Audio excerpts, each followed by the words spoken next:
modest origin. Lépine had quickly given up law for administration, serving in Saint-Étienne as prefect of the Loire. The Prefecture of Police of Paris had been created in 1800 and charged with all that concerns the police in the widest possible sense. Louis Lépine's post was therefore an important position in the hierarchy of power in France. This position enabled him, as it had his predecessors, to intervene arbitrarily, forcefully, and sometimes secretly on the edge of illegality in the investigation of crimes, ordering arrests and searches as he pleased, dipping into an enormous drawer of secret funds that enabled him to pay off informers and police spies. Lépine knew how to manipulate the municipal council of Paris. He had staked his reputation on his ability to prevail in negotiations with anyone who might check his power. He imagined himself to be the king of Paris, or the commander by divine right, imposing military discipline on his agents, his brigades, and his administration.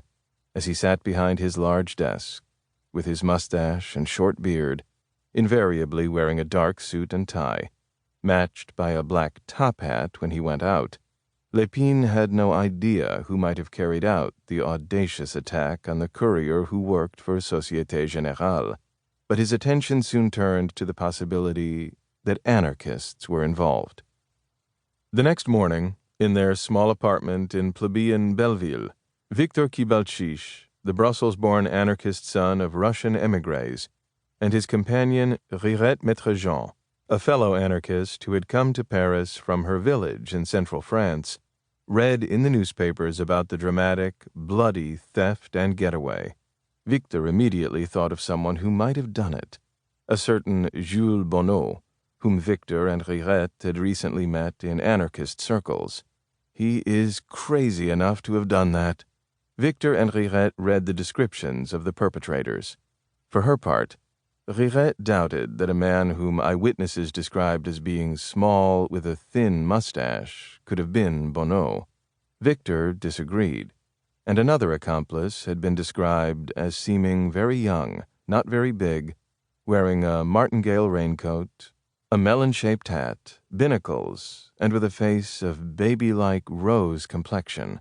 Victor immediately recognized Raymond Calmin, once a close friend from his youth in Brussels.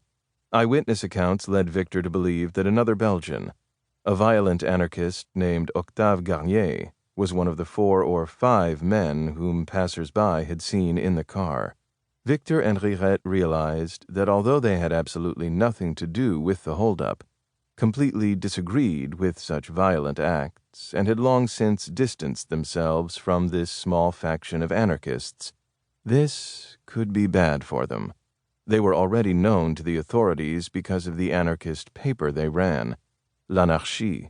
The police had been on to them for years, waiting for an opportunity to silence them, and Victor and Rirette knew that if Calmin, Garnier, and Bonnot were behind the brazen holdup, there would be more violent attacks in Paris. Part 1. Chapter 1. The Good Old Days in Paris. In the first decade of the 20th century, foreign-language guidebooks saluted the sheer beauty of Paris. One touring book described Paris as the beautiful city, which for ages has been recognized as the chief capital of Europe. Parisian newspapers celebrated the permanent spectacle of Baron Georges Haussmann's Grand Boulevard, centers of conspicuous consumption that had been created when the city was remade in the 1850s and 1860s. The iron balconies along Paris's boulevards symbolized the Second Industrial Revolution, a transformation characterized by steel, iron, and, increasingly, electricity. Guidebooks emphasized the boulevards and their grand cafes, not the city's soaring Gothic churches.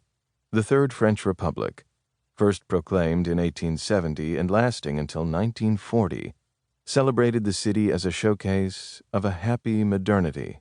This would be the capital of the wealthy, not the unlit, crowded streets of plebeian Paris or the tiny apartments that